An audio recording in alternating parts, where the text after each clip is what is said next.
is English and all Genic members to have such a good talk with Dr. Ahmad Mahbub. As an expert on teaching English as a dynamic language who has been around the world sharing about it. And it will be more pleasure for us by inviting Mr. Faruq Ubaidillah. Thank you. As our moderator, will bring this talk more alive. I hope so. Again, thank you for joining this talk and have a nice discussion. Thank you. Okay, very short welcoming speech. Mas Nurul Arifin, thank you very much. And then, Bapak Ibu and all participants from China and Pakistan. Without further ado, I would like to welcome our keynote speaker, Professor Nomad or Dr. Ahmad Mahbub. He is an associate professor from University of Sydney, and he has published a lot. And he has also written a lot about issues of teaching English as a dynamic language and word Englishes. And then please join me in welcoming our keynote speaker, Dr. Ahmad Mahbub. Thank you so much, Faruq and Arifin, for the invitation and for organizing this session. All right, so I'm going to start with sharing with you in the chat group two questions that Faruq sent me yesterday. These are questions that were from some of you, from the participants, in relation to some of the readings that Faruq shared with you. So let's look at the first two questions, and then I will start from these questions and move on. So the first question is, what are some characteristics of different global varieties of English and English as a dynamic language, right? And the second question is, what makes it different between English as a foreign language and English as a dynamic language? Now, notice both of these questions have to do with definitions, right? So let's begin with the definitions then, right? So when you say English as a foreign language or English as a second language, you're really talking about, or English as a native language or English as a second dialect. What you're really sort of talking about is how you teach English to people in a particular context. So you're teaching English in a context where English is a foreign language, versus you are teaching English in a context where English is a second language. Now, very often, within a country, actually, you can actually have both the contexts that exist side by side. So, for example, if you are, let's say, in the Philippines, let's say Australia, you might speak English as a mother tongue, but you might also speak English here as a second language, right, in a context. But there are also contexts where here, for people, English is almost a foreign language. So, for example, in certain indigenous communities where English is, especially the native varieties of Englishes, are not within the context at all. So essentially what you're looking at when you're talking about teaching English as a second language or a foreign language is the context in which you're teaching it. Now, when we're talking about teaching English as a dynamic language, we're not talking about the context, right? So we're not interested as much as whether it's a foreign language or a second language, or if it's a different dialect or something, but rather we are looking at it in terms of the nature of language itself. So teaching English as a dynamic language, in a sense, is sort of saying, you can actually take away English and you can say teaching language as a dynamic system. Or, teaching is essentially looking at language itself and what language is, and then understanding what we mean by English in that context of what language is, and then how then does it apply in terms of teaching and learning. So when we say that teaching English as dynamic language, what we are really saying is English is a dynamic language. In fact, what we are really saying is that all languages are dynamic, not just English.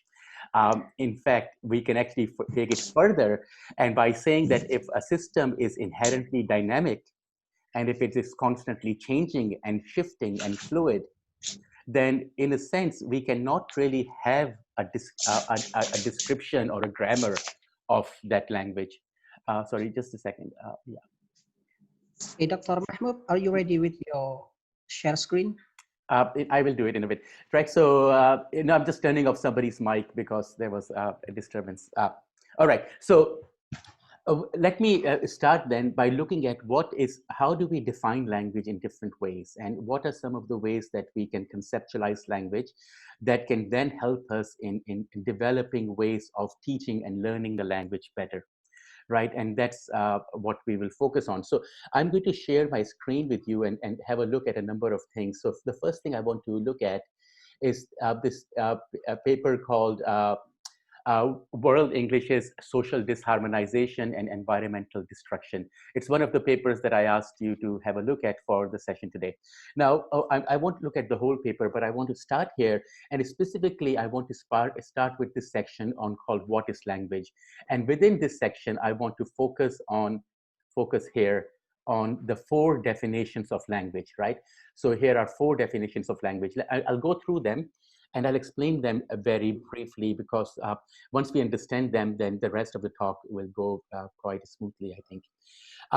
The first one is that language is a semogenic system, right? So a semogenic system.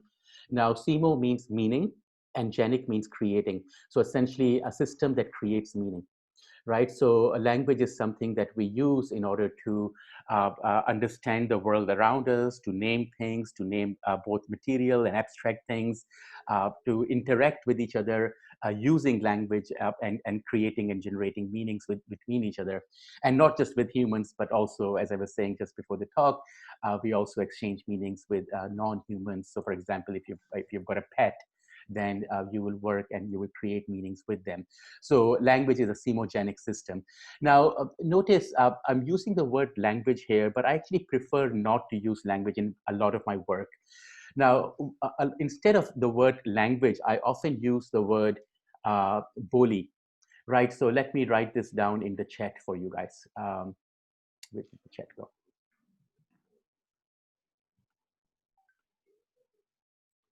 So the word I use is boli.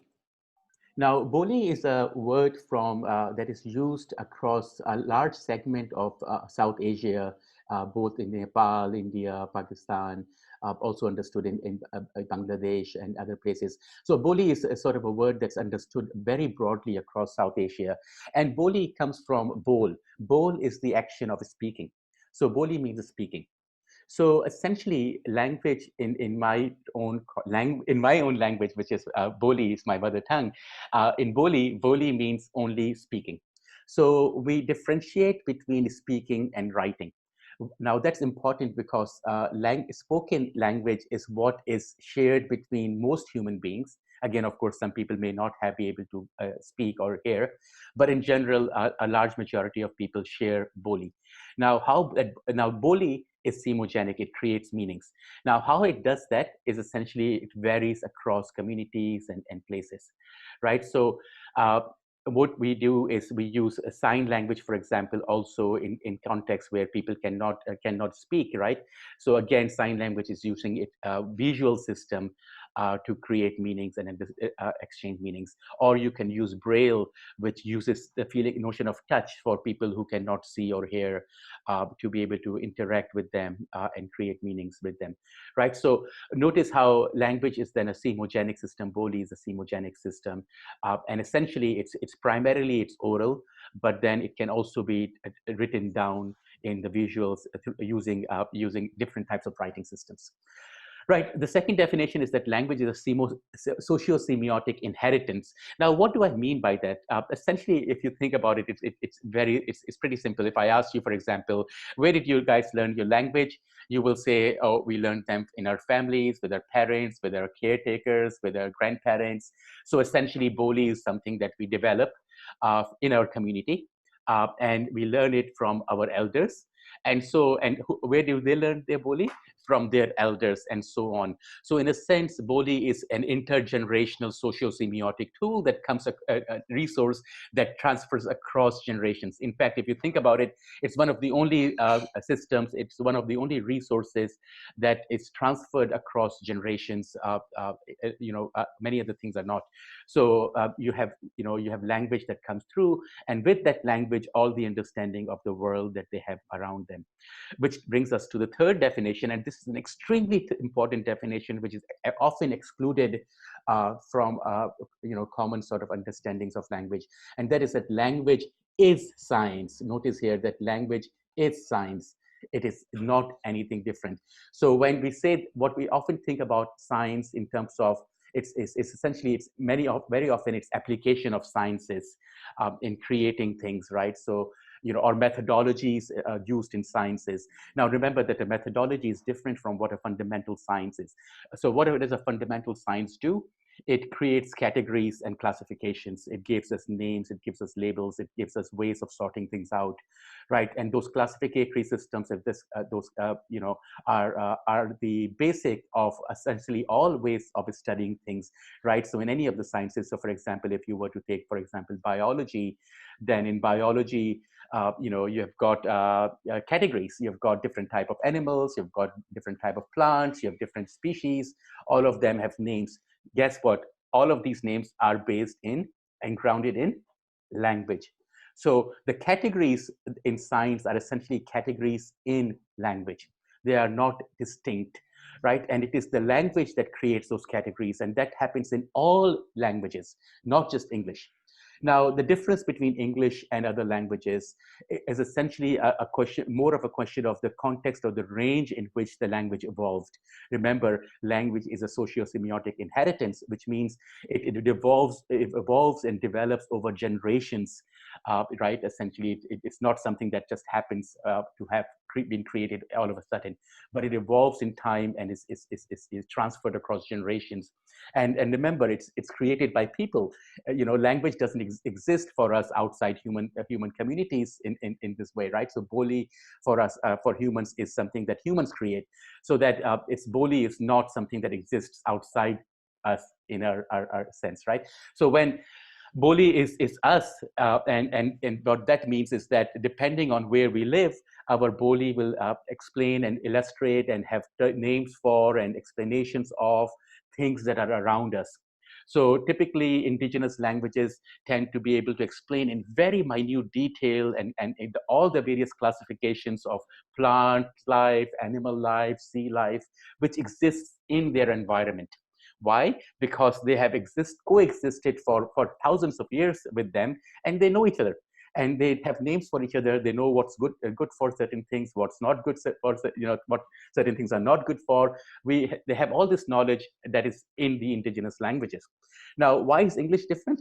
Because the English, not just English, but a lot of the European languages especially, are because of the colonization, right? So with colonization, what happened is they went across different parts of the world. And as they went to different parts of the world, they experienced different things, they saw different things, and therefore they had to create new categories within the English language that could capture these new sort of realities, these new worlds that were opening up to these colonizers. So in a sense, the diversity within that you find, or some people what they call the richness of the English language to a degree, is because it was a colonizing language, and because it went to so many places, and therefore it integrated different realities and different ways of looking at things, different categories, different subcategories, and it changed and it expanded.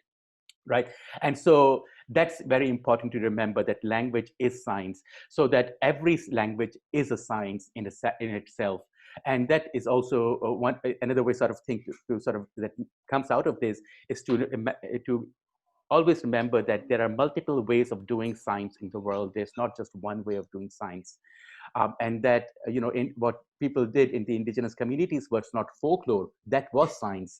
That was science that evolved in their local context, and it served them really well. That is why they survived, right? If their Boli and their language could not have protected and saved them, then those people would have died out, and those communities would have been extinct. But we know those communities survived. That's why their languages exist, and they exist, which means that their understanding of the world is in the context of where they lived, was quite relevant and sufficient. It might not be for other parts of the world, but for their own part of the world, it was. So that is why, in a sense, English becomes more of a global language and has these taxonomies that we think of as science. That's why we think as English as the language of science. It's because English has expanded to be able to explain all these different classifications and categories that other languages don't necessarily have.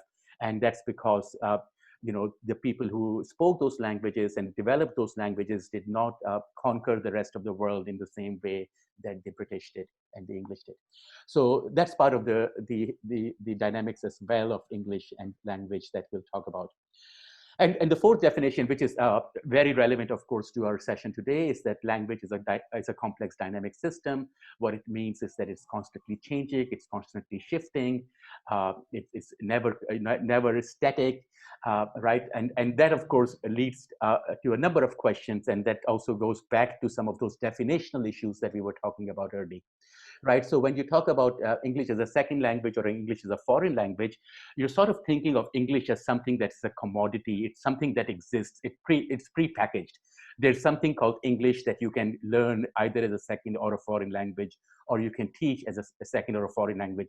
So in a sense, the notion of a definition of English, which is never explicit, you will notice this. In fact, if you go back and you look at your textbooks that you have studied in your undergraduate or your postgraduate programs, you will notice that all these books on TESOL, there is never a book that actually tries to define what language is or what English means. What do you mean by English? What do you mean by language? We just assume that we all understand these terms. We all just assume that we have a shared understanding of what English is and what the language is. But actually, once you start really looking into it deeply, you realize that we actually do not have good ways of defining these terms. And especially English doesn't really mean much at all. So then, if especially if it's a complex dynamic system, it's constantly changing, then how can you actually have a description of the language that you can say is a true description of a language? Because as soon as you have tried to describe it, the language would have changed already, right? So that's part of the reason why often the grammar books that we see, the rules and the descriptions don't match actual usage. The reason is because the grammar is not reflective of the usage, because the usage is dynamic, right? It's bully, it's always shifting, it's also always changing. If just think about yourselves. If I'm going to, I'll do this, right? I'll just be quiet for like about 30 seconds or so, and I want you to think about and just reflect how when you speak, how do you vary your language? Do you speak the same way with everybody? Do you change your language depending on who you're speaking with? Depending on who you're in with, right? So I'll just be quiet for 30 seconds and let you guys have a little think about it, all right?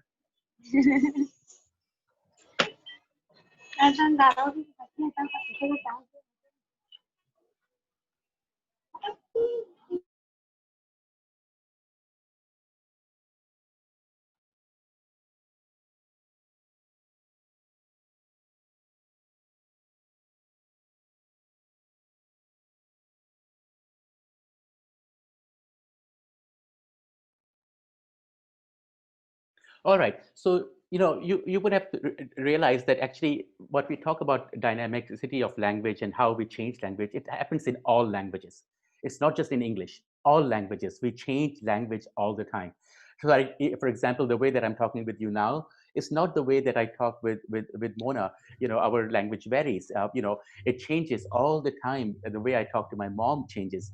Also notice, if I'm talking to somebody who also speaks Boli, then मैं थोड़ी देर में ऐसे अपनी बोली में बात करूंगा, उसके बाद I will shift into English, and then things will are fluid, right? It depends on the context, it depends on who you're talking with, who the people are. All these things always sort of vary along the way. And so language is that complex dynamic system that constantly shifts and changes. It's not a static system. It's not something that can be pre-packaged into saying, let's teach English X. Here's English. It's pre-packaged. Here's a little pill called English, and then now you can either learn you can teach it, or you will learn how to learn it, and that's it. But in fact, it shifts all the time. I'm sorry. Can you please turn off your mics, everybody, because it's kind of disturbing. I've been doing it as well. Mute all. Okay. All right. I've just muted everybody again. All right. So keeping that in mind, so essentially, looking at language as a dynamic system, but notice now I've added 3 other definitions. But and this is a paper that I've just recently written, and it's the kind of work that I'm doing right now in trying to look at language much more comprehensively rather than just only as a complex dynamic system, because that's not sufficient. It's a good starting place. That's sort of where I started sort of my own trajectory into sort of doing this work, comes from my early work in sort of dialectology, Pidgin and Creole languages, world Englishes, and sort of moving into looking at, hey, wait a second, why do we look at world Englishes as if they are different from Pidgins and Creoles? Why do we look at all these different types of variations in different ways? Why don't we have a sort of a comprehensive way of looking at all these variations and in a systematic way where we can map everything out? So that's where sort of I started off, and I'll share that with you. And then from there, looking at language much more closely, and then looking at variations in multiple different ways. So, and then from there, thinking about how do we move that into understandings of education, and then turning into pedagogical activities and pedagogical practices. And also, how do we actually train teachers in doing this work? How do we actually train others to sort of consider the implications of language as a dynamic system in how they teach language in their own context, not just language, anything really, because again, remember, whatever you're teaching, language is always a component of it. It doesn't matter whether you're teaching science or math or history, there's always language involved. So language is something that's intrinsic across and shared across all these areas, and therefore something that is relevant for all of us. And in fact, as I will move further, I'll talk about how in decolonizing education, the kind of work that I've been doing recently, it's very important for us to shift our attention away from just literacy to integrating other ways of creating meaning. So specifically integrating oral language and other visual systems, not just the writing system. And I'll talk about that because, language is one semogenic system. It's not the only semogenic system. We actually create meaning through all our material senses, that is through sight, through sound, through smell, through touch, and then through taste, in that particular order of the senses.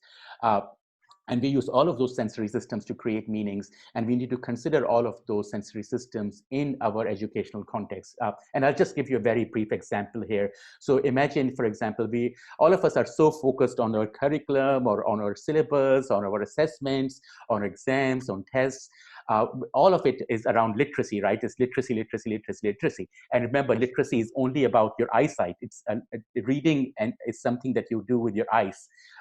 And so it's all about your interaction with text, which is written down, and how you engage with written text.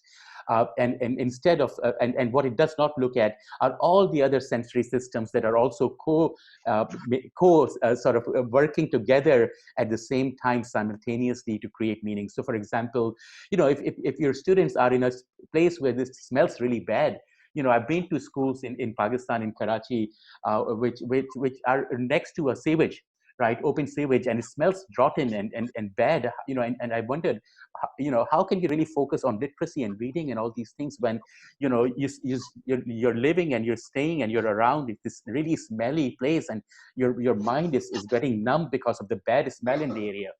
Right. So how does those things actually integrate? And we need to consider all of those things, because actually, if we want to help our students become, better, much more, educated, well-behaved, understanding, having empathy, understanding, being able to cooperate, having ability to collaborate. If all those things are a desire, then we need to really shift away from just focusing on literacy, because literacy is too narrow and not sufficient enough. So keep that in mind too when we talk about language as a dynamic system. So that's sort of where I started, and then build up this work, and I'll share these things with you. So this is the other paper that I asked you to look at. This is from the RELC journal a couple of years ago. Beyond Global English is Teaching English as a Dynamic Language. Now, in this paper, I do define, discuss, not just define, I define language more as a socio-semiotic system and as a dynamic system, but not the other two ways of defining it as much. But I do look at variations of, in terms of language in multiple ways. So I talk about it in terms of sort of structural, sort of, or formal variations, but also in terms of semantic variations. So just looking at sort of formal features, what we find is that we can think about how language varies based on three broad dimensions. Actually, there's a fourth, there are other dimensions as well, but I will just focus on these three dimensions today.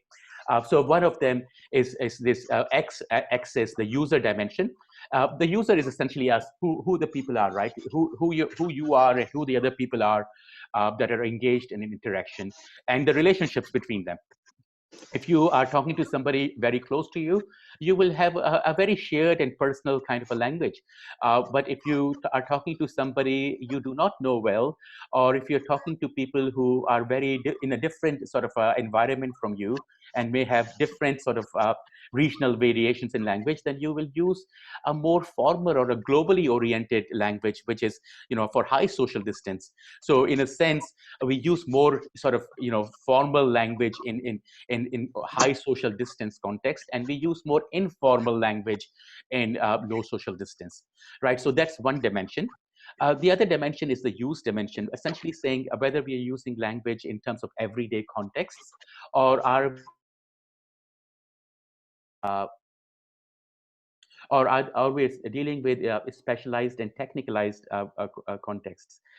So for example, I can talk to you about language in a very everyday sort of a context. कि लालू खेत में लोग इस तरह बोलते हैं, अरे वो मेरे दोस्त हैं उधर जो रहते हैं गोलीमार में. And essentially what I'm saying is that in my everyday language, I'll talk about, how different people in different communities speak, or how my aunt speaks, and how, people speak about language. But then if you're a linguist or if you're an expert in language, then you talk about language in many different ways. So even though the topic is the same, our grammar changes based on whether we are dealing with the topic in an everyday sort of a context, a commonsensical sort of a context, or if we are dealing with it in a very sort of a specialized and technical context, right? So the language varies again. And then also language varies whether in terms of whether it's more oral like or written like. Now, remember, why the reason I'm saying oral like and written like instead of oral and written is because oral and written are not good classifiers. The reason being, right, oral language is auditory, it's the sound, right? And then written is visual, right? It's something that you read. Now, notice that in the written text, you can actually read something that is very casually, like a casual conversation. So even though you're reading, the grammar is very oral, right? So it's oral like. As opposed to written like, where, for example, if I were to read a section of this paper, right? So if I say, while time plays a very important role in what meanings we create, blah, blah, blah, blah, blah, and I'm starting to read this. Now notice, even though I'm speaking it and it is oral, but the grammar is written like, because the text, the language, that the grammar that I'm using is more written like than oral like. And the grammars of written like language and oral like language are very different because of the nature in which the language exists. Oral language is in the here and now, as written language is not in the here and now. Right, so the grammars of written like language is not in the here and now, so it's very differently done. And so now understanding these variations is quite important. And notice how people in different parts of linguistics or TESOL study these things in different ways. And we can figure that out by if sort of just putting these three dimensions together for a second and say, okay, what if we just takes these ends to these things? Remember, these are continua. There are multiple variations within it. It's not like this is a static system. This huge dynamicity within it. People shift around things. But if we were to just take it as a very broad abstraction, which is sometimes necessary to do, then we can get a sense that we have 8 sort of domains here. So the first domain, local, oral, everyday, right? So local, written, everyday, local, oralized, everyday, and local, written, specialized. So you can sort of see just as the permutations of those three variations. And then I've sort of put it here, how do you study it in linguistics? So for example, local, oral, everyday, stuff that people study in dialectology, in world Englishes, but notice I've said that in domains 3 and 4, these are things that we don't know much about. And this is really unfortunate, because I think we need to understand these things more. more, because this is where local knowledges are special, and specialized knowledges are created and exist. So for example, in terms of indigenous languages in the parts of the world where you live, you will find that the indigenous communities have very sophisticated ways of talking about things that, for example, in relation to farming or hunting or other things that they're engaged in. They might have very specific ways of talking about it, specific terms for specific things. That's all very technicalized knowledge, but we typically don't know much about it. Then you've got these, 5, 6, 7, 8. Now, domains 5 and 6 is where most of the ESL books are. So if you're teaching English in a sort of a foreign or a sort of a setting, typically you're using textbooks that are written for this sort of a setup, like global oral or global written every day. That's why the conversations and things that you see are so scripted. The kind of language and the grammar that you have is so scripted, because they're trying to show how it's done within this particular domain. So a lot of the descriptions and the grammatical books on grammar that we look at essentially draw their examples and their samples of analysis from domain 5 and domain 6, mostly from domain 6, because actually working with oral language is not easy. So very often people actually don't deal with oral language. You will find that actually most of the grammars that are out there are grammars based on this only. So typically ESL textbooks and grammar books tend to focus only on domain 6, global written every day. And so for example, they will take text from, say, National Geographic, right? That's one of the major TESOL partners these days. And why is National Geographic seen as a good partner is because it provides you with these texts and these models and these global topics, which are general, globally oriented, but they'll notice they're all got the genres. They have the descriptive text, and they have the narratives, and they have all the different various genres that they have. Now, they put them together, and then the grammar and things that they teach are from based on the analysis of those texts or similar types of texts. Now, what you are really then lacking, in a sense, very often is all the rest of the stuff, right? So in a teaching, because we're so focused only on domain 6, we leave out almost all the rest of it.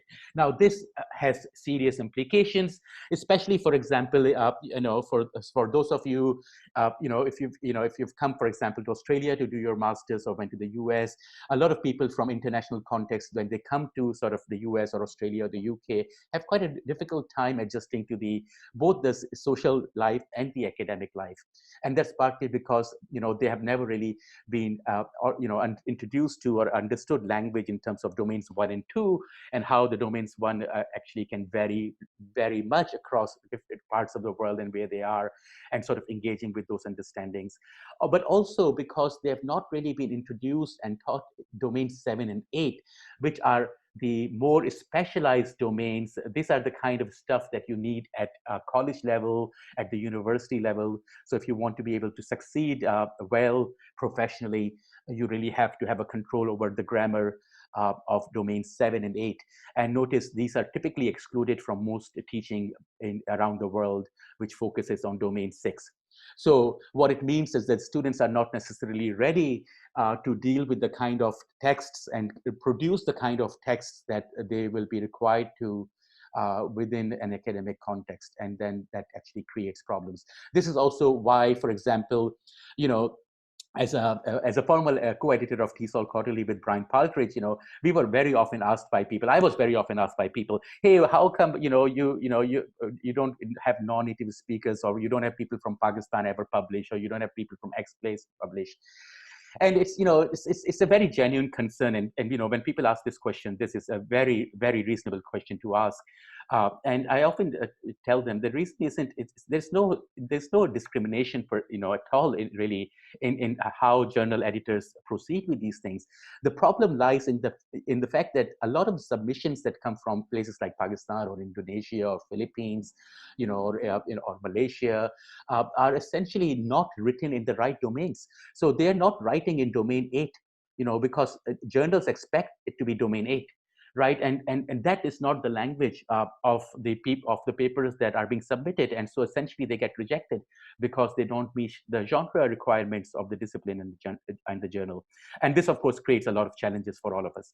Now, therefore, of course, in terms of education, in terms of our own teaching, we need to really consider these variations, and we need to integrate them within our own sort of teaching plans and what we do in our teaching. Okay, I'm going to take a pause here and let you guys ask any questions. You can feel free to ask. Actually, you guys can write questions anytime you like in the chat box, but I'll take a sip of water and I'll give you guys a minute if you want to ask a question or two before I transition.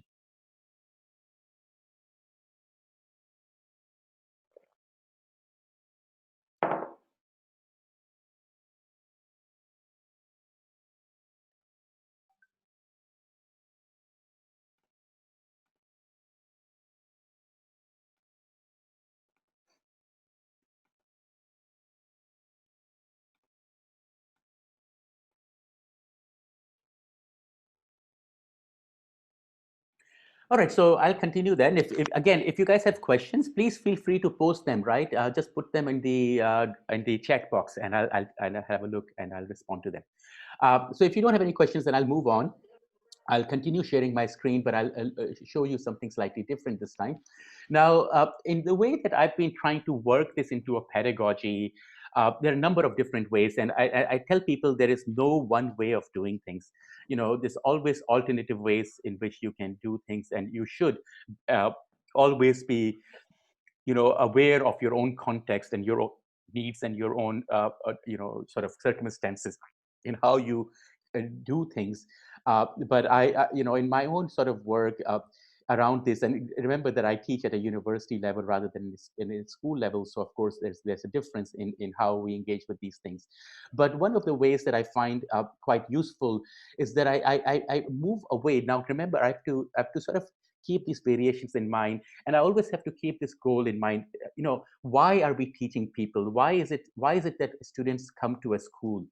And the honest answer to this, really, it's nice to say that people come, for to get educated. They want to learn. They want this or that.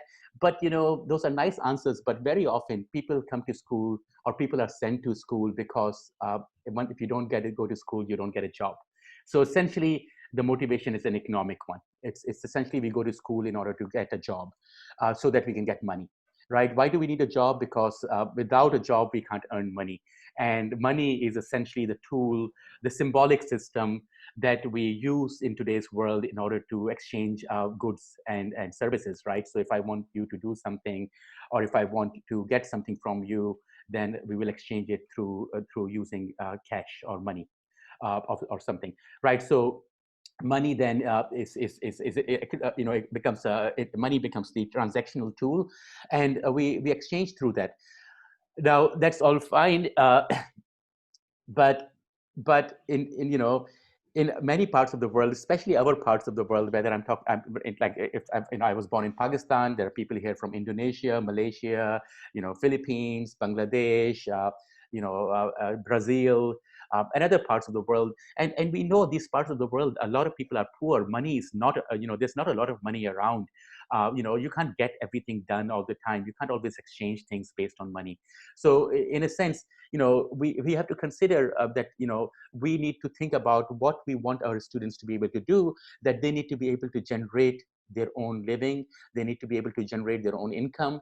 They need to be able to make a living based on the education that they receive. And the education, speaking broadly throughout their schooling and university lives, and perhaps beyond as well. But it has to be vocationally oriented. It has to be something that allows people to make a living.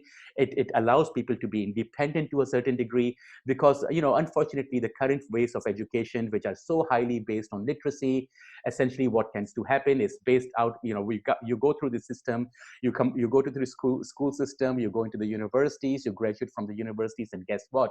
The only thing you can do after a university degree is get a job, which means that you have to work for somebody else who will give you money.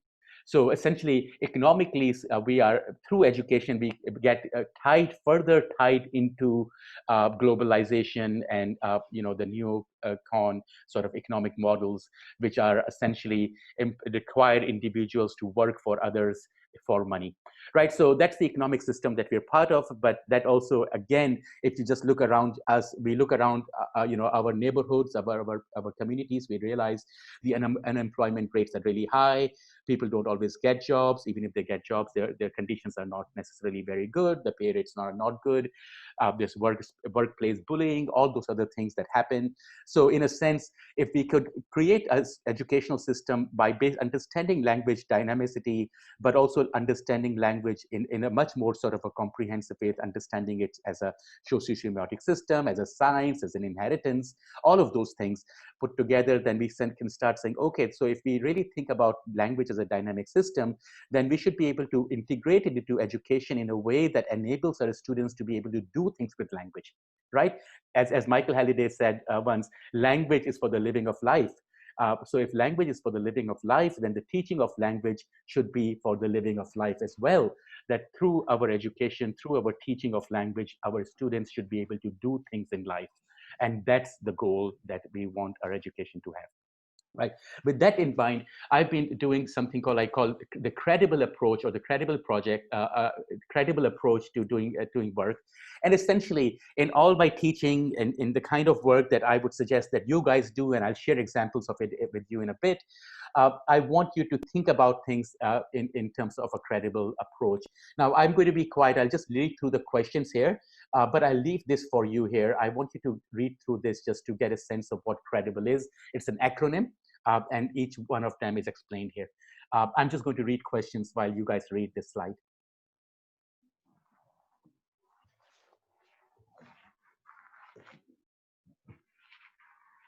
So we have had a lot of questions so far, Dr. Mahbub, but that's okay then. That's great. I love these questions. I'm just scanning through them. And Okay. yes, somebody is talking about indigenous languages and dying languages. And absolutely. Notice when we talk about language as a dynamic system and the implications of it in teaching, we're going to move away from the idea that it should be only English in a classroom. We want the indigenous languages to be part of education, and we can integrate them into our education. And we'll look at how we do that in a second. Now, notice specifically here, right? So for example, instead of thinking about literature review only based on literacy, on sources that are published, say, within the last 5 years, that some people want it to be, or last 10 years, notice what I'm trying to do here is opening up the idea of a literature review. Notice here, it draws on it draws on an understanding of local knowledge and practices. Notice the literature review, the idea of a literature review is being expanded. Literature is no longer just published resources in top tier journals, but local knowledge and practices are also ways in which you have to pay attention and understand things. Notice, informed by diverse approaches and experiences, not just Western knowledge and literature or in Western languages. It can be from any language and any notion. So notice how the credible approach builds on local understanding. So instead of saying that the locals are idiots and they don't know anything and they're uneducated and they're uncivilized and they don't have literacy and therefore they don't know anything, the credible approach starts with saying, no, everybody has value. They bring knowledge, they have understanding, they have things which may be different from ours, but we need to understand that, especially if our work, if you're educating children in a small, city in Indonesia, your children, your students need to be able to live and understand the life around them, right? What's the point, for example, if they can memorize the daffodils, which I did when I was 10 years old? I still remember a lot of it, but I don't know the names of the plants and the flowers that live around me. Isn't it strange that we often don't know names of plants and trees that surround us, yet we know names of flowers and plants that exist in England or Germany or some other part of the world, right? So notice how these sort of things need to be challenged within the educational system, and how, using a sort of a credible approach. And this is essentially what I mean by decolonizing pedagogy as well, thinking about it in terms of bringing benefit to the community. So if our education, if what we teach in our schools, in our classrooms, if it does not bring benefit to our students and to the communities, why are we doing it? right? That's the question I want you all to ask. Why are we teaching them something that they cannot make use of? They can't get a job out of it. They can't apply it.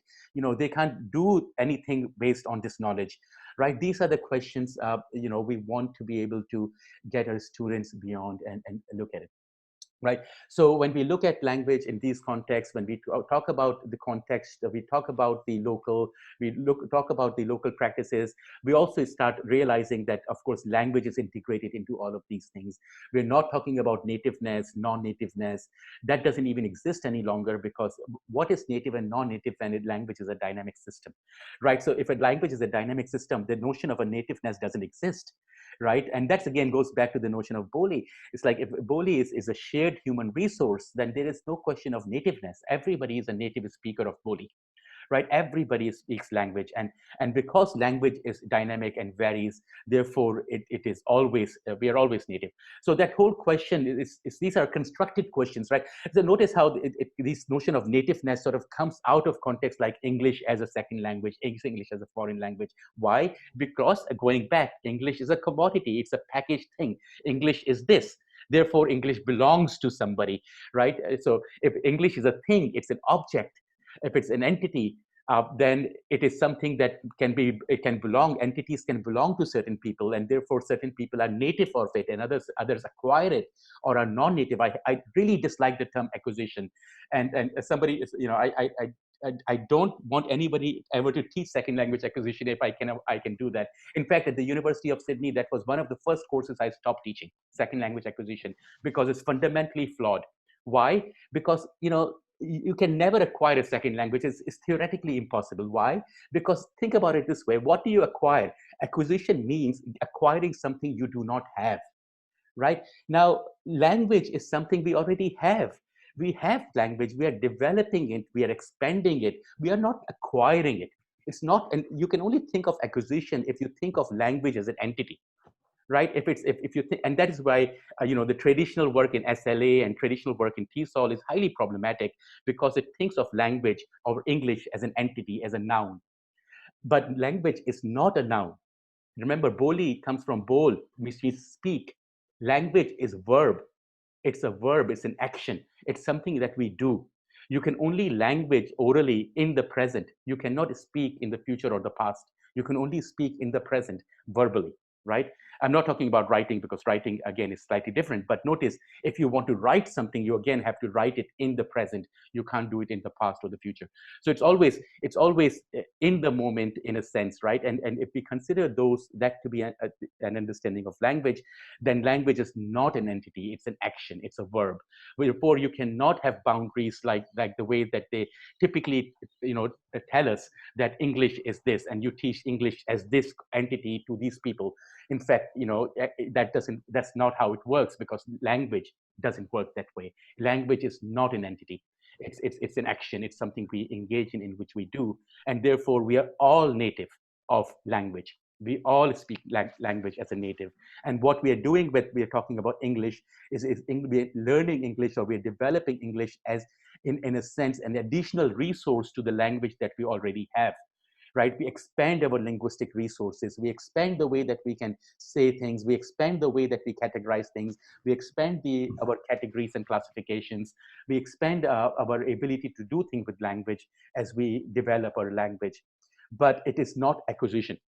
So it's those terms like acquisition, which links with this notion of an entity, which creates these notions of nativeness. So once we move out of that, when we think about language as a dynamic system, the question of nativeness doesn't even exist. There is no native speaker of a dynamic system. Everybody is a native speaker of a system that's dynamic, right?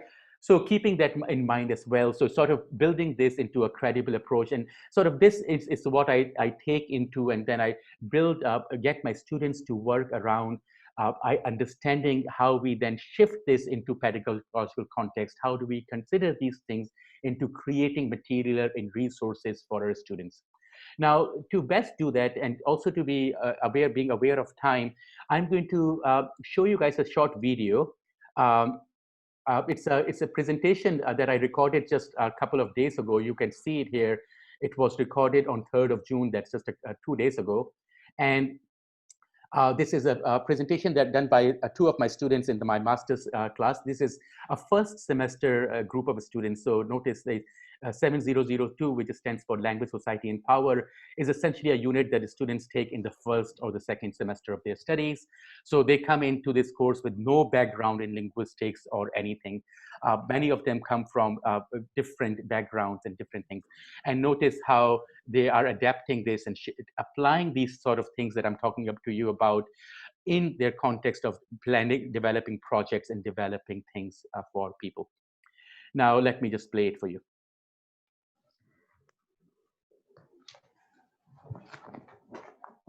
Okay, I think it will be a nice video to watch, Doctor.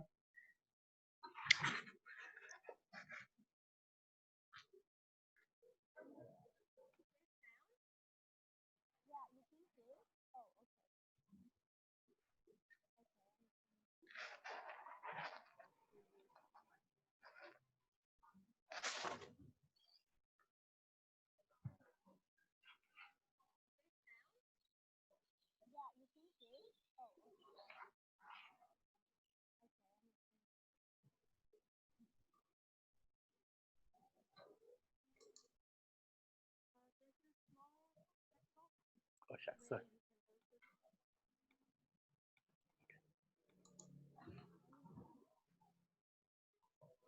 So is everything okay? Yeah, I'm just working with the sound here. Sorry, it's okay now. Okay, that's okay.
So, Dr. Ahmad, is everything okay? Because we cannot watch the video so far. Sorry? And here we created 3 materials in order to achieve a project goal. We don't see any video. Sorry, what are you saying? You're not seeing it? Yes, of course. Yes, Is we it? don't. You cannot see it? Yes. Teachers resource package made for the teachers. And the last one is I think something is not working well. in terms of poster, we designed this to advertise the competition in creating a bin to start research. Okay.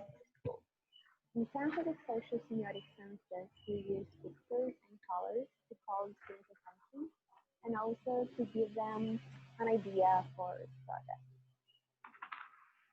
In order to invite the student to the contest, we use pictures of Okay, that's good.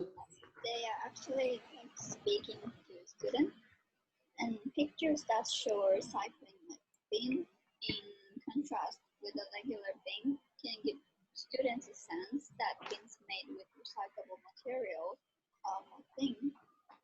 And since this project requires craft work, the student will engage with designing and also creation of the bin. And students don't feel any sense of taste.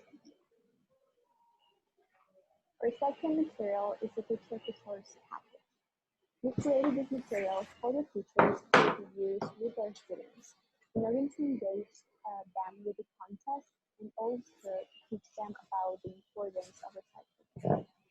Through creative material, we decided to divide the high school classes into three main groups. The first group is 7th and 8th grade students. For the students in 7th and 8th grade students, and the package includes 2 videos. First one is about the recycling function, and the other one is concerned with the effect of pollution on animals. After watching each video, questions will be presented to students, and they have to create discussion regarding these topics. In addition, we added one article. In this case, it is about what is recycling. It contains essential information on the topic, and also there are some questions for the students to check their understanding of the topic. The second group targeting 9th and 10th grade students. This package consists of 2 videos about firstly the first one is the video explaining what global warming is, and the second one is about positive effects of the climate in the environment. After each video, students will discuss about these videos with the use of questions. Since we will Also, for these 2 classes, we added one article. In this case, it is about climate change. It contains elementary information about what it is, and also contains some questions to check the students' understanding on this topic. Finally, the last group is 11th and 12th grade students. The package. Okay, I'm going to pause this because some of you can't hear and see this very well, so there's no point showing all of it.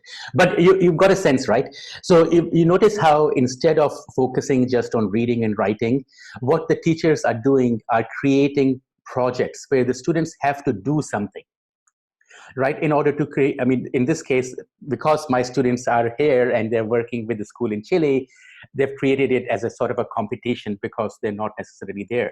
But if you are in a school setting yourself, this is something you sort of can sort of think about, to create projects where students are creating things, they're doing things. Why?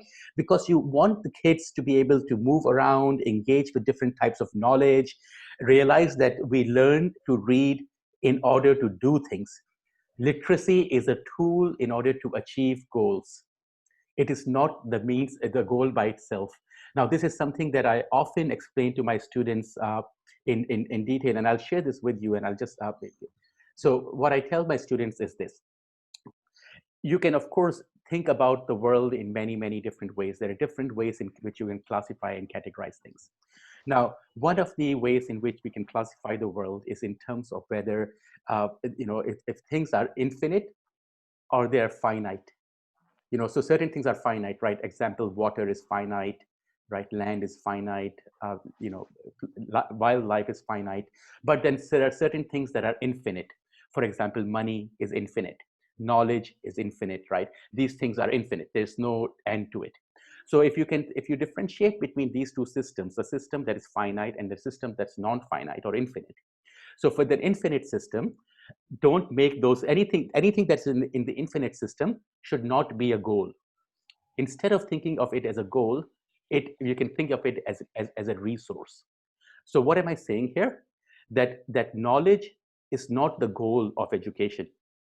Knowledge is a resource that we use in order to achieve good things. Why? Because knowledge is infinite.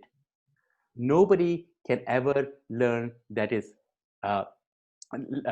infinite, right? So even if you learn a lot, there is still more to learn, right? So there's always more to learn. This knowledge is not finite, right? In that sense, it's infinite. Money is infinite, because it's based on a number system that's infinite. So essentially, it goes on and on and on. So we can, instead of thinking of knowledge or money and things like that as goals, we think of them as resource. So what that means is this has very important implications for education and for ways that we do as schooling. So at the moment in time, most of our educational practices are designed around the idea that the goal is knowledge. you go to school, you learn knowledge. Knowledge is the goal. The more knowledge you have, the better it is, right? And we test people based on their knowledge, how much knowledge they have, how much they have retained, how much they can how much knowledge they tell us that they have, and we use those assessments in order to evaluate students. So knowledge currently is unfortunately the goal of most of the educational systems. Now, what we would like to think of is knowledge not as a goal, but rather as a resource.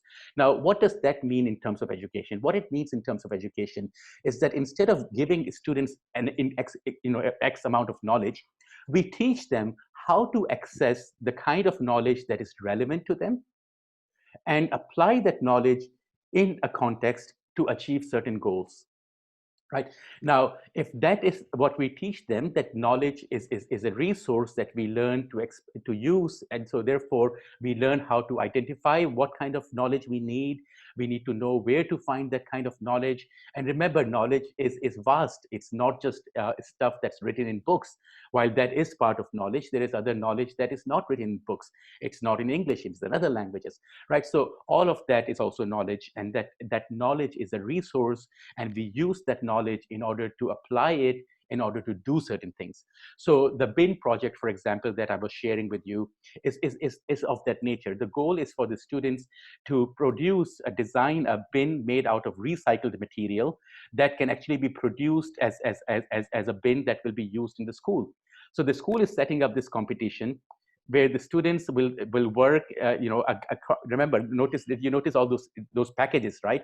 So there is literacy involved. But it is not just the traditional kinds of literacies. There are multiple types of literacies. There is audio-visual resources. There are textual resources of different natures, and all of them come together in the packages that the students have developed for the teachers and the students. And through that whole interaction and the work, the students, some of them will actually work with their parents and their siblings and other friends to design bins that can actually be produced and used in the school. So they're actually producing something that can be used and will be used in their own school. They can be proud of themselves for have created that design. But through that whole experience, what they're also learning is that we use knowledge to apply. So to create a design, we have about the bins, we have to learn about so many things, and then we have to apply those things in order to create the actual bin, which is a physical material thing that has to be built, right? And of course, that means you've got your students moving around, you're getting different kinds of knowledge, you're getting different kinds of information. But notice, the goal is something that is physical, material, and very much in the present. And in this context of the competition, it also, of course, educates the children about recycling, about garbage, about all these other things that are so important, right? I mean, I can't be proud. It's like I was born in Pakistan, but one of the things that I'm not proud of it is how dirty it is. It's so filthy. Everybody just throws everything everywhere. It's just dirty, right? And nobody takes care of it. So you've got huge environmental problems, which can actually be dealt with through education, right? So if we teach in our education to our students, we get them engaged in projects where they're learning about and doing things about keeping our environment clean, then they will learn these things and they will transfer this to other contexts as well. And that sort of builds things, and that builds our community, and it creates a resource for our community. Anyway, I'm going to pause again, and if you guys have questions, please share them with me, and I'm just going to look at the chat there and check. Okay, well, Dr. Amar Mahbub, so we're going to start with the first question from Dr. Peggy from one of the eastern part of Indonesia, I think. So the question is, we know that actually there are around 80 vernacular languages in Indonesia, especially in the eastern part of Indonesia. And many of them are now endangered. So the question is, can we revive those lost vernaculars if they are assisted, just like what you mentioned in the earlier part of this talk? So, yeah, and absolutely can. And notice when you talk about teaching English as a dynamic language, and we think of language as a dynamic system, there is no reason that we should not integrate all the other various languages that are used in the students' context within our classroom. The idea that you should only use English in the English classroom is actually a really bad idea. Again, it's the notion of English as a product, that we just need to engage in that product and nothing else, and we will learn it. In fact, that's again the idea that we are acquiring something that we don't have, as opposed to developing our language. So if you can help your students by using their local languages and their mother tongues in the classrooms, that also gives the students a sense that their languages are not bad. They should not be given up. We should not stop using our language and just learn English, because again, unfortunately, if we have a policy of English only, then what we are really saying to our students is their mother tongues are not valued here. And not just here, but in education in general, and therefore we are furthering a negative, attitudes toward indigenous and languages and mother tongues, and we need to stop doing that. We need to change that, and so one way of doing that is actually to open up language classrooms to indigenous languages and mother tongues, make our classrooms multilingual, translingual, bringing in other kinds of knowledge structures and forms. Yeah, sorry, go ahead. So do you think that mother tongue based language education is preferred, I think?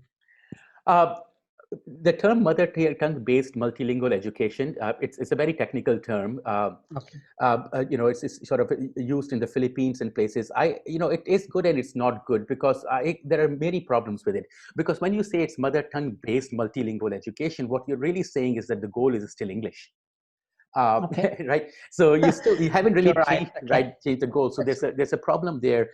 Also, for example, in the way that it's often done, so only languages typically, I don't know about Indonesia, but I know, for example, in the Philippines, only languages that have a writing script can be included in the MTB MLE programs.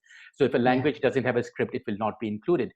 Now, why, as when we're talking about the nature of language, and that language is primarily spoken, then why is it that we cannot have any language in schooling? Because there is no reason for it to have a writing structure. In fact, if by requiring it to have a writing form, we are actually excluding and discriminating against our own populations. So that's a huge problem, again, in terms of policy. Right, so it's not really talking about MTB MLE. It's just really saying that language is a dynamic system. Use it in a dynamic way in your classrooms. Explain to your students how language varies. Teach them all the different variations. Get them involved into actual projects. Get them to do things. Especially school kids, they need to have that physical mobility and movement and ability to do things. It's also very important that, for example, the bin project, it's not just a language project. Notice, to create that bin, you have to do science, you have to do mathematics, you have to do environmental studies. So what are we doing? In a sense, by creating these projects, we are creating interdisciplinary links. We are trying to say that everything is interlinked. It's not just X or Y. I don't know what just happened, but somebody seems to be sharing a screen. Okay, maybe somebody is sharing the screen. Can you? Okay. That's strange. Okay. All right. Okay. So thank you. Very nice talk, I think. So we proceed to the second question from Dr. Nur Salam from State Polytechnic of Malang. So in the context of intercultural communication, is it effective to use systemic function linguistics as a method in identifying semogenic strategies? So what do you think?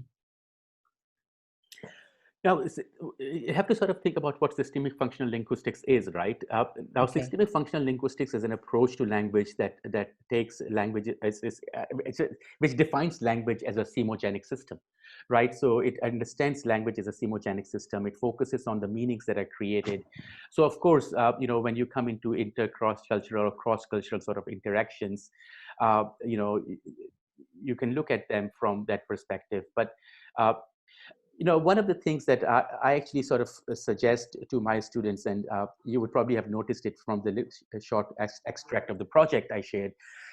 I don't like students and people, my students, to do research papers and research things. I don't want them to study and just base it on surveys, and I don't get them to do research projects of that nature. I stopped doing that a number of years ago. Instead of, because I've realized that if you give students research projects, they'll go out and do surveys, and they'll create this, surveys are typically not done, and they give a very wrong sense of reality. Students who do these surveys, even if the surveys are not well done, they get results, and they take their results as being real, and they start working with that understanding of reality, when in fact, their projects are not really good, and their results are actually not correct, and they're actually extremely problematic. But because we get our students to do these projects, research papers and getting them to these sort of research methodologies, the students do them. But notice there's absolutely no impact on the communities. How many students graduate from the universities in Indonesia every year? I would be, the number would be in hundreds of thousands, right? How many students get their PhDs every year and their masters every year? Again, number would be in thousands. But then you look at the country and the application of that knowledge. Where is at any of that being applied? Where are all those PhDs? Why is Yes. there huge problems with flooding in Indonesia when there are so many engineers and PhDs? Right? So why aren't they doing things to address the concerns? Why? Because everybody is focused on knowledge. We're gaining knowledge. The goal is knowledge instead of application, right? So when Okay. when you make the goal application, or the goal is project, the students are learning to do something, and they're learning the knowledge in order to address the use, to apply it, then the whole dynamic shifts. So then your graduates are coming out of your schools and colleges where they can contribute to your local communities. They can create things, they can do things. There's another project, I won't share it. I won't even attempt to share it with you, but where the group of students are working with a housing estate in China, and with the the strata, or the building management, and they're creating a new project where they will work with the building management to introduce recycling of facilities, and bringing new bins, and educating people about recycling in the building, all those sort of things. Now notice that's you would think that's nothing to do with language or classroom, but it is. You're still, and the students still have to write about it, they still have to read about it.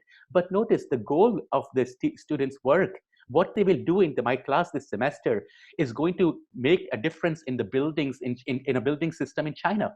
Now notice, if somebody is studying in my class in Sydney, and as a result of it, they will have new bins in China. Isn't that crazy? I mean, or for example, in the project that you saw, the students are taking a class with me in Sydney, but in Chile, there will be a school where the students will be designing bins, right? Or notice how everything becomes practical and engaged and activity oriented. Why? Because I'm shifting the goal away from literacy.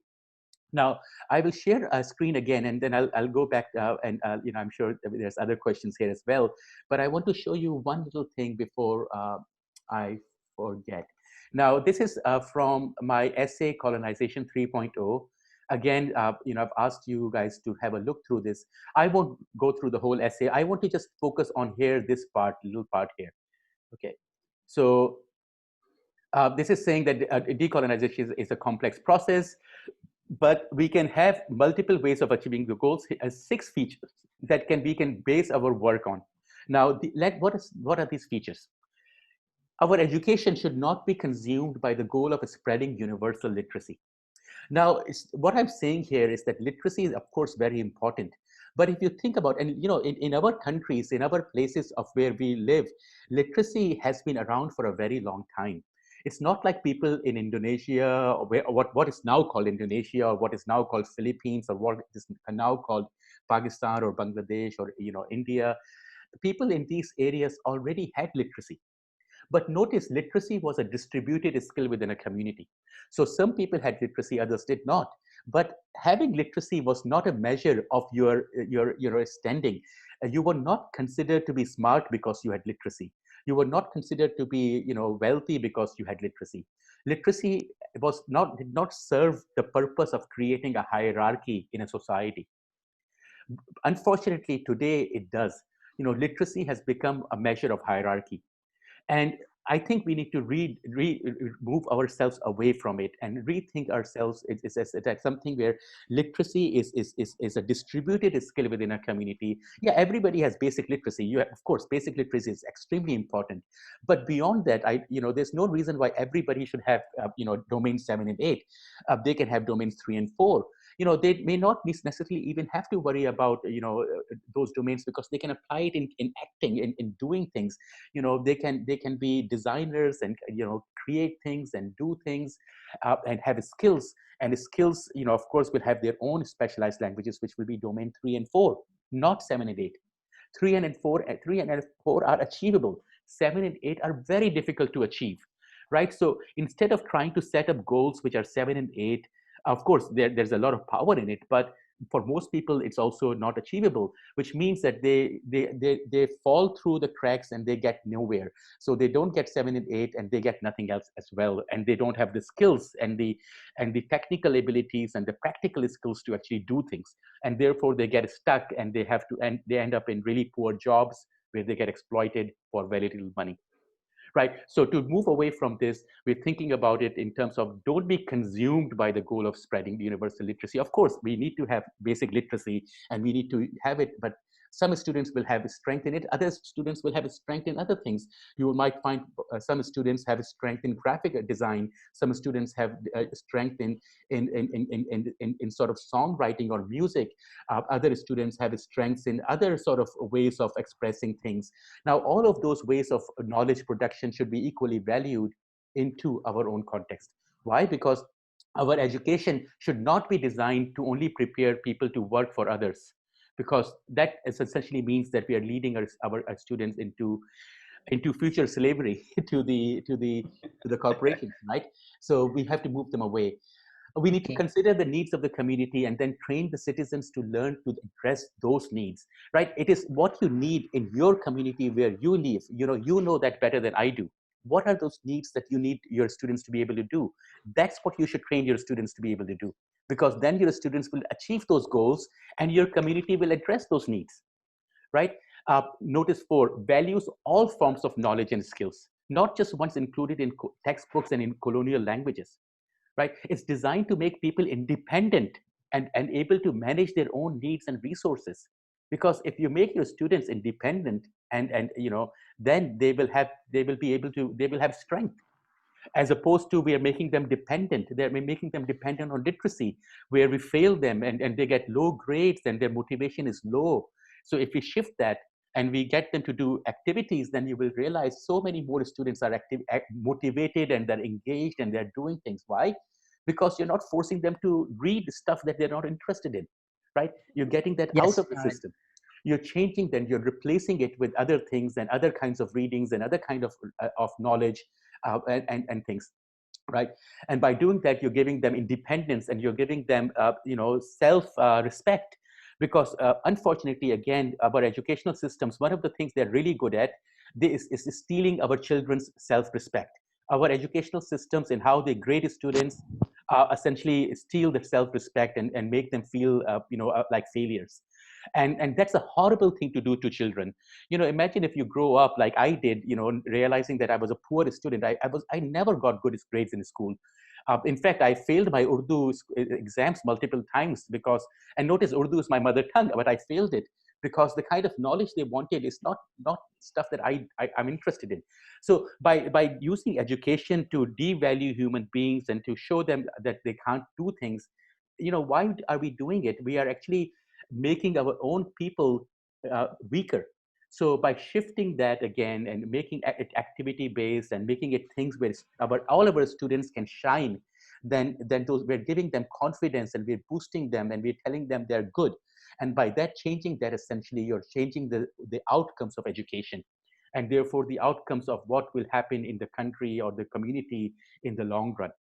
Right. And of course, doing all of it, it's extremely important to involve all the stakeholders. Right. So engage the parents, engage the community, other community members, and engage other professionals. There are so many resources that exist in our communities that we never consider integrating into our education.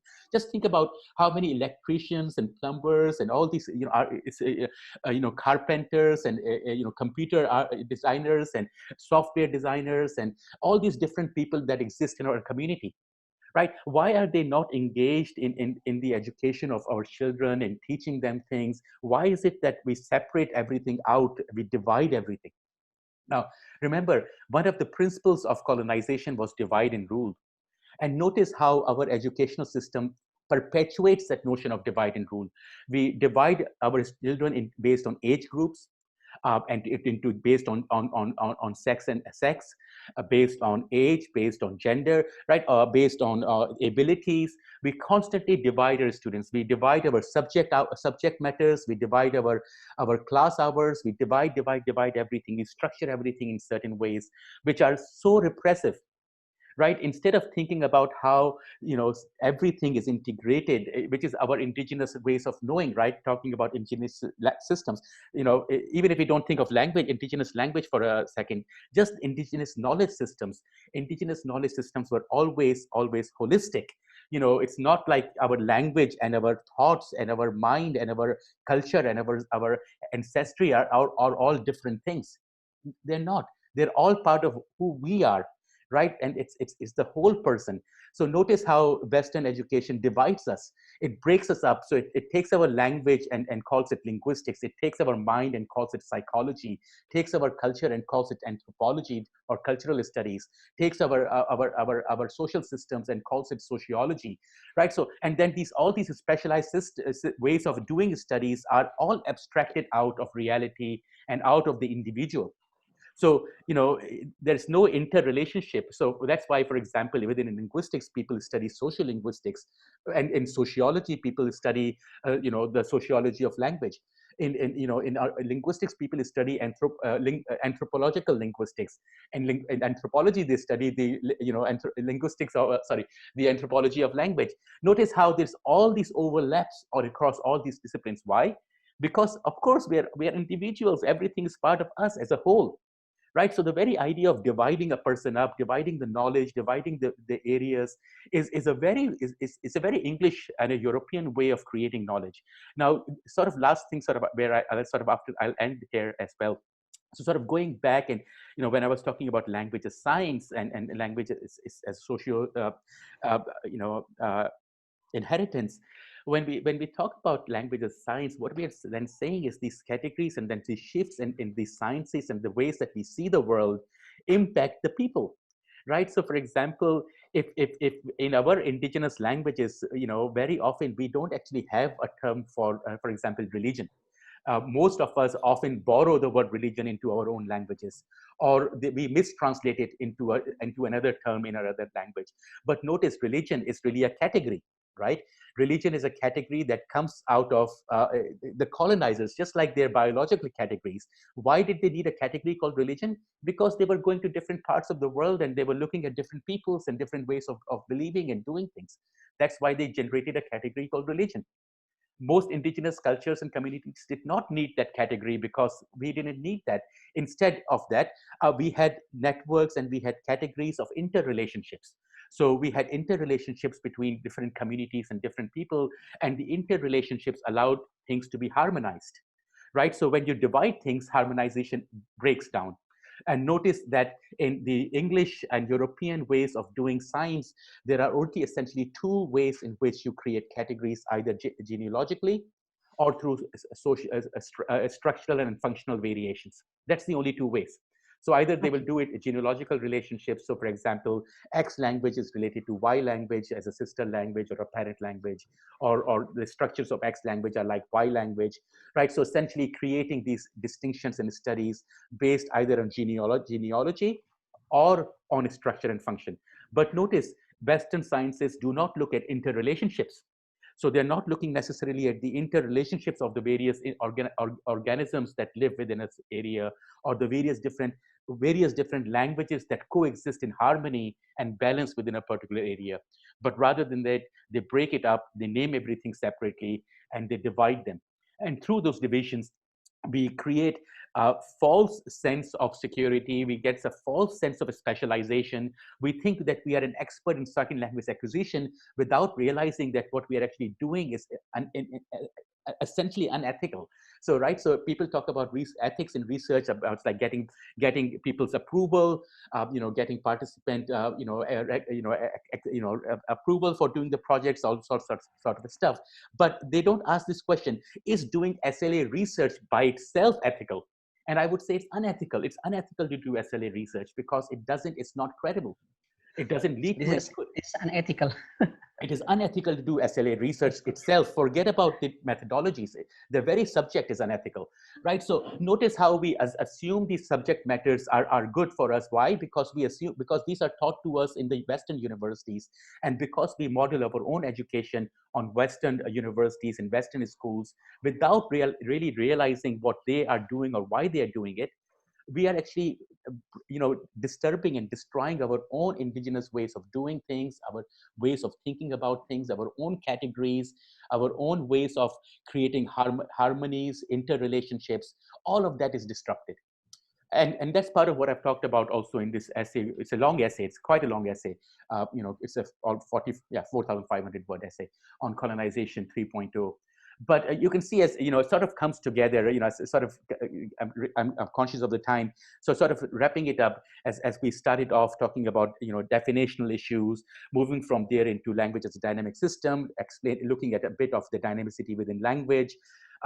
Then looking at the ways in which we can model variations, and then moving from there into applications of it by, and how we actually create classroom projects and classroom assignments and classroom stuff to help our students build knowledge and ability to do things.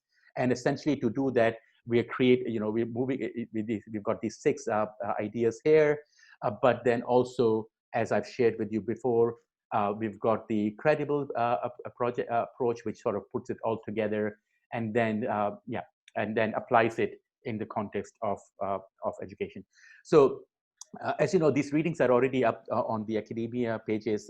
If and I'll be happy to answer any additional questions, either now or you guys can email me or send me a message later on. Okay, well, we are very sorry. We received a lot of questions, but we couldn't accommodate all questions. But maybe this is the last question, which is very representative, I think. So, in the context where English is taught as a foreign language, such as Indonesia and China, for example, then English teachers are mostly colonized by Western-based norms, such as English language testings, formats, and then proficiency models, and some others. Yeah. And this is the question from Waliadin. So how can teaching English as a dynamic language approach empower non-native speakers of English in those countries? And I think this question is very representative. Yeah, it's a fantastic question. It's a fantastic question. I think I sort of said a few things about it, but it did not necessarily say it explicitly. But I think I said that when you talk about language as a dynamic system, there is no question of nativeness. Okay. Right? Because everybody is. Remember, I also said that we are not talking about acquisition. We are talking about development. So if it's development, then you're already a native speaker. You're sort of expanding your resources, right? So think of it that's where I said SLA is unethical, because it makes you understand and think of language in ways which are highly problematic. It gives you a definition of language which is a static, entity, which language is not. So because it's based on bad definitions or lack of understanding of language or a lack of defining language, therefore it's an unethical study area. So of course, unfortunately, through that, SLA and the kind of TESOL research that has happened in the West, a notion of nativeness evolved and has, of course, there's an economic dimension of it. And remember, of course, when you talk about English as a foreign language and you create this notion of English as an entity, then there are owners of the English entity. And those are the native speakers who are the owners. But then if you change the definition of language and English is no longer an entity, therefore, then you would say that English is actually not owned by anybody, because language is not an entity. It's not a noun. Language is a verb, is an action. So if language is an action, then anybody who performs the action is the performer of the action, right? There is no notion of nativeness, right? So if you don't have the notion of nativeness, then you also don't have to worry about non-native and native. You just get rid of that. So we own the language actually, right? Absolutely. Yes, okay. So Dr. Ahmad and then all participants, I'm very sorry because we have so limited time today, but that's okay then. To close today's talk, I think, could you please give us final remarks on this topic, Dr. Ahmad?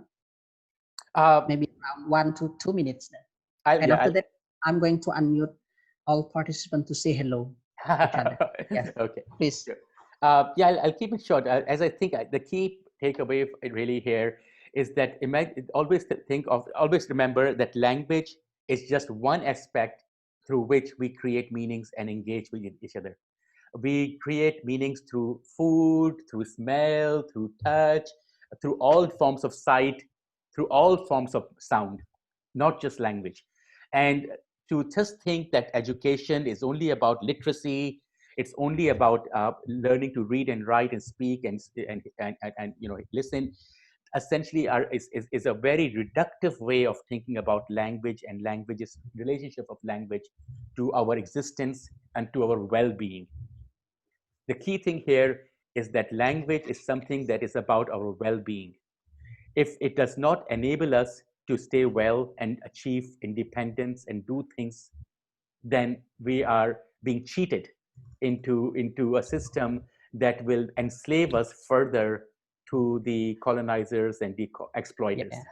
Yeah. And instead, if we think of our role as teachers as ways of enabling our students to engage with and apply their knowledge to various contexts where they learn that knowledge is not a goal, that it is a resource, that we can learn to identify the kind of resources we need and apply them to achieve very practical and very local and very beneficial things for our community, then essentially we have succeeded in empowering our students and giving them an ability to live a life where they have self-respect and independence.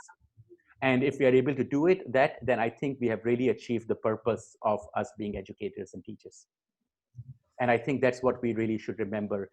We are not just English teachers, we are educators. And we have a responsibility to the well-being and prosperity of both our students, but also our larger community, because teachers are a fundamental building block of a community. Okay, thank you. Thank you.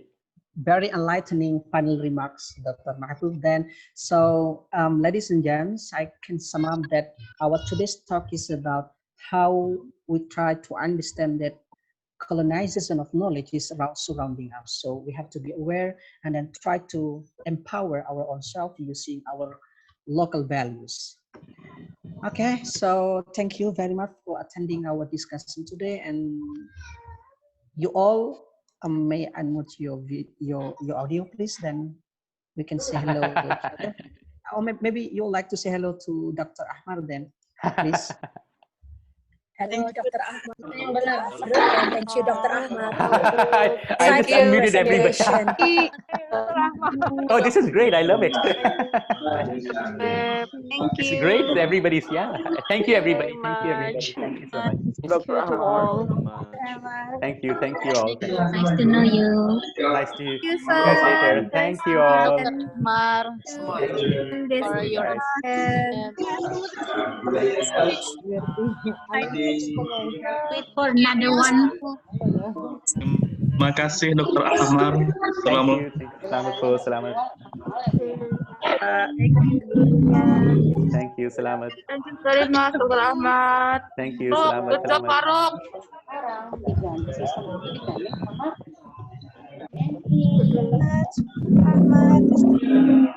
Good job, Faruq. Si Mas Faruq udah diundang ya.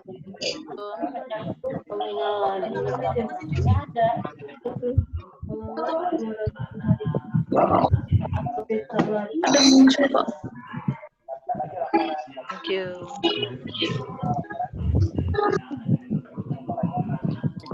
Langsung connect ke semua sih, Akak. jualan kompornya Bang. It's a big success, 185% country. Kayak kemarin. All right, guys. Thank you. Thank you, everybody. Bye-bye. Oke, thank you semuanya. Terima kasih Bapak Ibu ya. See you in the next talk, and then okay, you may leave this meeting then. Thank you. Assalamualaikum warahmatullahi wabarakatuh. Salam warahmatullahi wabarakatuh.